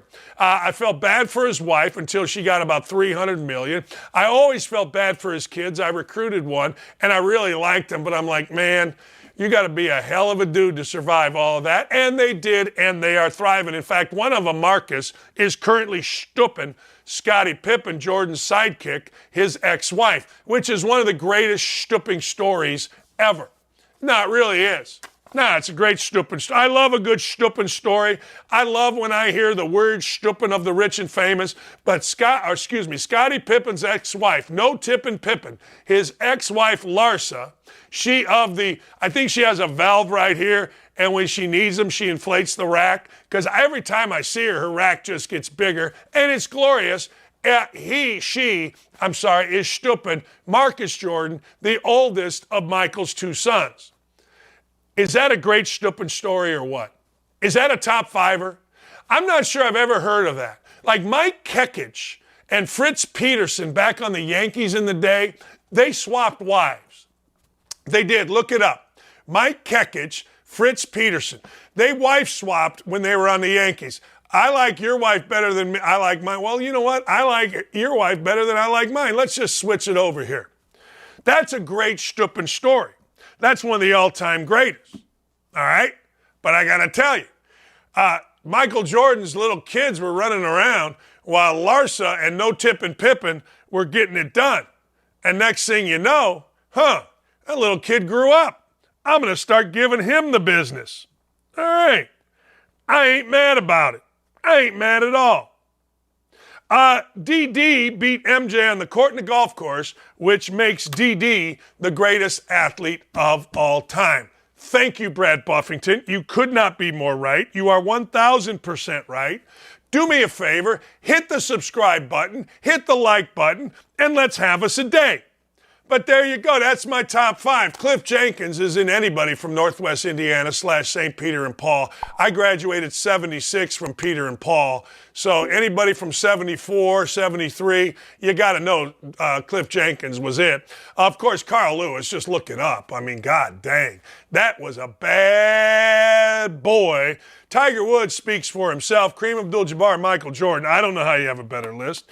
I mean, people can argue with me. Maybe some people do think Bo Jackson. Maybe people do think Jesse Owens. I wasn't around to see him. Maybe some people think Jim Brown, but I disqualified Jim Brown because Jim Brown threw women off balconies. I disqualified Kobe Bryant because he was a rapist. I mean, I don't know what to tell you. I know he's a girl dad, and I know everybody loses their mind, but let's be honest about what Kobe Bryant was, what he paid off. He paid it off, and he bought his wife, basically the gemstone of all gemstone to say, I'm sorry. Now he's a girl dad. World is weird. Anyway, all right. That was fast. That was good. I got to catch my breath. Who are your least favorite two people in the world? My brother asked me this question as we were playing golf. I want you to think about this. Who are your least favorite two people in the world? I answered my brother. I said, this is very odd for me, but Hillary Clinton is one and Joe Biden is the other. Because I don't like people that just stare at you and lie to you. I just don't. And here's my thing. When I lose respect for someone, I just can't stop. Like, I have no respect for Greg Doyle, so I just can't stop. I just don't respect him. He's a coward. Whenever you stoop married women and then you stalk your coworker, you're a coward. I'm sorry, you are. But anyway, so I can't stop, right? I can't. But I can't stop on A.J. Guyton and Luke Recker ruining Indiana basketball. I'm sorry, you all don't believe it? I cannot stop. I cannot stop on Joe Biden and Hillary Clinton. However, my brother's answer was this. My brother's answer was Meghan Markle and Prince Harry. So Meghan Markle, according to the UTA, I forget what that is, but whatever, CEO says Meghan Markle was not a great audio talent or necessarily any kind of talent. And just because you're famous doesn't make you great at something. Harry and Meghan, unproductive. That is the chiefs of both Spotify and Netflix. And I'm not surprised by this. Who would be surprised by this? Seriously. Who would be surprised that Meghan Markle and Prince Harry have no talent? Meghan Markle was hot in Suits. I never heard of Meghan Markle. Never heard of her. Not one time. Until I watched Suits, and then I'm like, that's a hot woman right there. Yeah, that's a hot lady. And I watched Suits, and I thought Suits was pretty good. I thought she was kind of, as this guy say, untalented. And now they're just an annoyance. And now they're ridiculous. And now I wish I wouldn't talk about them. But my brother did ask me the question. ESPN heavily is promoting a news article criticizing the NHL because the NHL said, no more of sex. No more pride jerseys. No more. And the LGBT community is mad at the NHL. Look, lesbians, gay guys, I don't care who you're screwing. It don't matter to me. Go out and screw a sheep for all I care. Go out and screw your brother, your sister. I don't care. It doesn't matter to me even a little bit. But I go to a basketball game or I go to a football game, and I don't necessarily need to see, I don't know, advertising that a dude screws a dude and a chick screws a chick. I don't need to see that. Why would I? People say, well, you got to get rid of the military too, don't you? Absolutely not. Absolutely not. Those are heroes. The LGBTQ community, as I see them, dancing around naked in front of little children, are a combination, probably very nice people, pedophiles, and mental health problems. That's what I see. I'm sure, but that's everybody. Like, that's every organization. We can say that these are the greatest people, but we'd be lying. It's no different than police. It's no different than broadcasters. I mean, you got all kind of idiots. You just do. Hell, the producer for Chris Cuomo just went to jail for 19 years for bringing in 9-year-old girls and their mothers to teach them, quote, how to have sex. There's all kind of crazy people. Don't act like these people are any special. They're people that like to have sex. They just choose to have a dude with a dude, a chick with a chick. Most of them would probably do each other. Who knows? Who cares? But I don't need to see it on a jersey. I come for a baseball game or I come for a hockey game. And of course, ESPN is going to really, really, really, truly promote this because that's all they got. That's all they got. If you're going to go for real news, you come to OutKick. You can go anywhere for scores. You can go anywhere for an update of scores. What does ESPN really have? I don't have anything. There's nothing there. I'm not trying to be a jackass, but what would you go to ESPN for if it didn't have live games? You wouldn't. I'm sorry. I don't know. It's just the way I look at it. Chinese nationals crossing the U.S. border with really disturbing intentions. Now, we have seen this, have we not? We have seen this.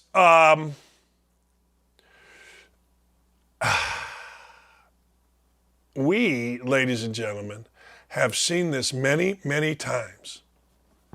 And we have heard this. We've seen a 300% increase in Chinese nationals illegally crossing our southern border compared to last year. Now, I got to tell you, this is a catastrophe. This is bad business. This is bad news. Why do you think China wants to get so many of these people in here? We are in real trouble as a country. We really are.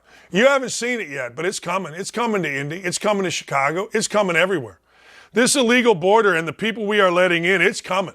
Make no mistake. Today, tomorrow, the next day, it's coming, and we are going to have to deal with it either in terms of a home invasion. Don't tell me these people are dreamers. They're not. Some maybe.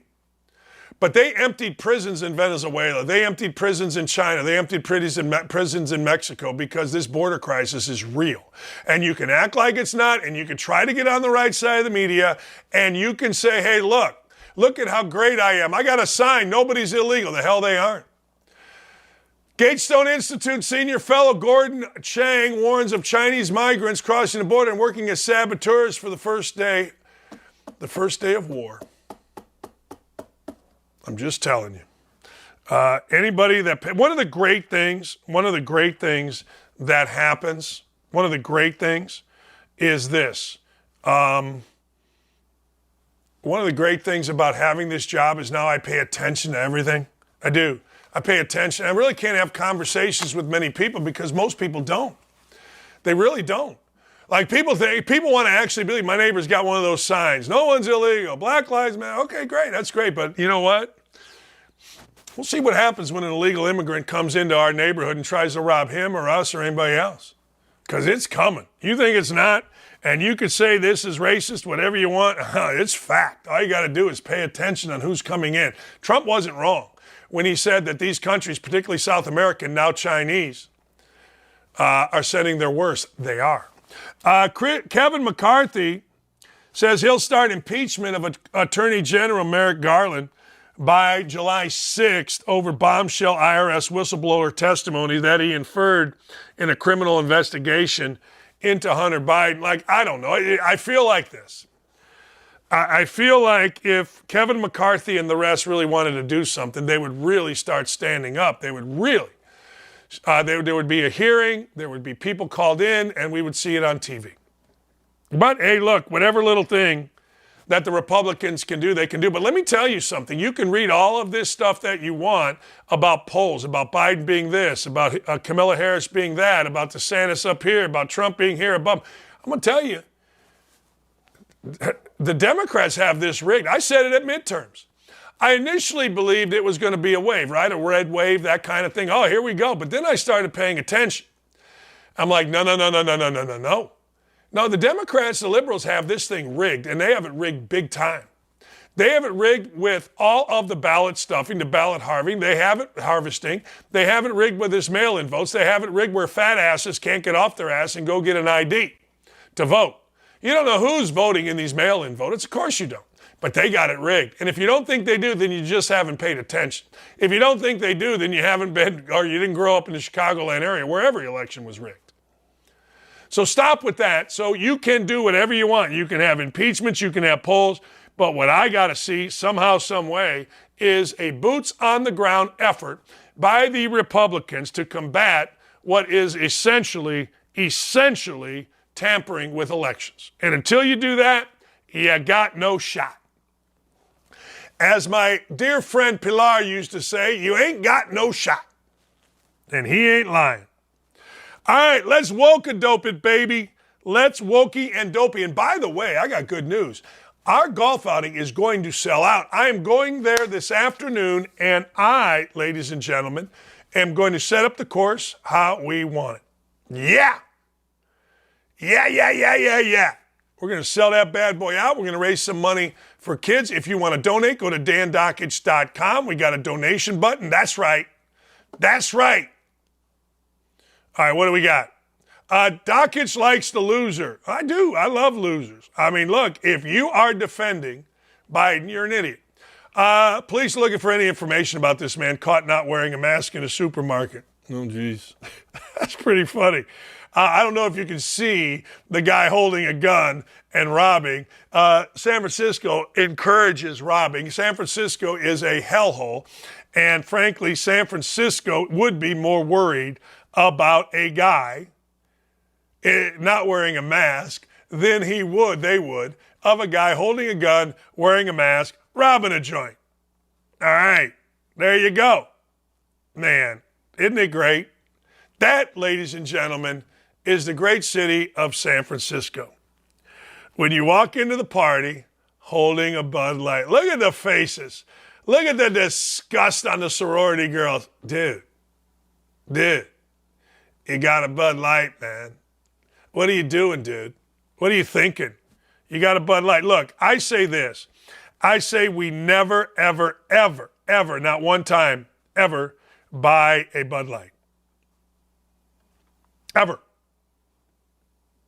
Ever, never. I'm not buying an Anheuser-Busch product. Awful announcing. I got to read you this from Awful Announcing. This is unbelievable. This is how bad the media is. Now, Awful Announcing is run by a guy named Little Benny Koo. Benny Koo, it was one of the, I don't know, he made money in Silicon Valley or whatever, right? So Troy Aikman wants you to know that his beer is the only true American beer, whatever that means. Whatever that means. I don't know. I don't know what to tell you there, Sean Keeley. What do you want me to tell you? I mean, you don't understand it? What's the problem? I don't know. Whatever that means. Well, you got to understand little Sean Keeley and the little turds at Awful Announcing. They are so far left that they literally can't think straight. Whatever that means, I don't know what to tell you. What do you mean, whatever it means? It means, let me read it to you. It means that his beer is the only true American beer. If you think Anheuser-Busch is, you're wrong. It's a Belgium-owned company. I mean, that ain't hard. We got another woke-a-dope. Oh, yeah. Boy, is that good. Wow, is that good. That is so good. Honest to God. Man. That, ladies and gentlemen, when other countries need help, Biden, it's what we call paying back a bribe. That's what we call it. It's called paying back a bribe, the picture on the left. The picture on the right is him doing what he does. He ain't out here to help nobody. He literally is the worst president of my generation.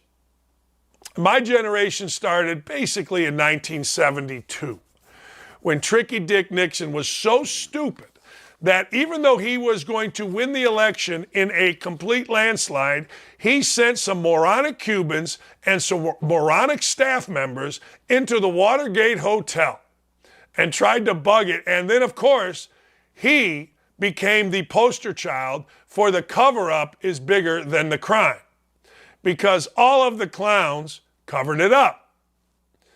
Fast forward, Jimmy Carter, the dumbest. How you doing? I'm Jimmy Carter. We're going to get inflation. I'm going to be weak. The Ayatollah is going to take us over. We're going to pay high gas prices. And now we're back to Jimmy Carter and this idiot, this guy, this president, who literally sniffs little girls, side boobs superstar, Hollywood actress Eva Longoria, said that his dumbass, crack-ridden, meth-ridden, criminal son is the smartest guy that he knows, lies at every turn about personal stuff, professional stuff, political stuff, is now the worst president we have ever seen in my lifetime, surpassing, ladies and gentlemen, the great Jimmy Carter. How about that? Last thing. So I'm watching ESPN last night, and I got to tell you, Mina Kimes is the worst I've ever heard. Lee and I were sitting outside, and I wasn't sure how to work the TV, so we had it on NFL Live. They had some big clown, I don't know, Antonio Brown or Orlando. I'm wearing a hat. On the set. This is how dumb this guy is. So he's saying nothing because he's a big fat football player. And then they throw it to this lady named Mina Kimes. Mina Kimes starts talking, and Lee looks at me. He goes, who is this? She's horrible. She was awful. I know she's America's victim. I know that she always, and I mean always, plays the victim. She has to. That's who she is. But I got to tell you, I never heard her speak. I know she's cute, and I know, she's got a kind of an Asian thing, and everybody, she's great. And then when you criticize her, she cries and whines and bitches and moans. But she was so freaking awful. Like horrible. I did not know this. I did not. I thought Diane Rossini was the worst. I thought Nicole Briscoe was the worst. I did. I did not know. I thought Kimberly Martin was by far the worst. She interrupts everybody. Whoever the hell Kimberly Martin is. I mean, we know why she's on, but whoever she is. African-American ladies, that's why she's on. There's no other reason. But I got to tell you, Mina Kimes is the worst. Horrible. Wow. Didn't see that coming. Now, the other side, the best. Kyle Peterson, Chris Budd, Kyle Ravitch, Scotty Johnson. The College World Series. The College World Series is always, ESPN folks will tell you, the best production of the year because Scott Johnson is the best director. Been doing it 35 years. People always ask me about ESPN. Well, I decided to leave ESPN when Scott Johnson and I got taken off the ACC tournament for two guys, diversity hires, of course. One, you know what? Okay, announcer. The other had never been a director in an ACC game. But two middle-aged white guys, we got taken off. Thank God Clay called me, and I called Clay, and we got it worked out here because I was leaving ESPN. I mean, damn, I can see the writing on the wall. You got to look beyond your nose. A lot of you can't. But the truth of the matter is, Scott Johnson's the best director at ESPN. They keep Kyle Peterson, even though you don't know who Kyle Peterson is, but he's been doing the College World Series forever. Ravitch is terrific and has a passion for the College World Series. And Chris Budden is awesome. And it's America. You didn't see diversity. You saw merit. I don't care if it's black, white, I don't care. Merit. Like the guys, Brian Custer was hosting this morning ESPN's Get Up. Brian Custer took over in the place of Dave Fleming, who's a great announcer with the Giants, Mike Tirico, who you all know, Dave O'Brien, who's a great announcer. Those are the three guys that did Tuesday night games, Big Super Tuesday with me. And now Robbie Hummel has to go with a guy named Brian Custer, who is so bad that the people in the truck text me during the game, how did this guy get this job? But you know, diversity matters at ESPN. Thank goodness quality mattered at the College World Series. Those guys did a great job. I don't care if you're black, you're white. I judge you by the content of your character, not the color of your skin. And those guys were awesome. Have a great day, Nick, Dylan, Gary, Aaron. Thanks to everybody on the show. Katie, of course, Haley. We got a great team going here.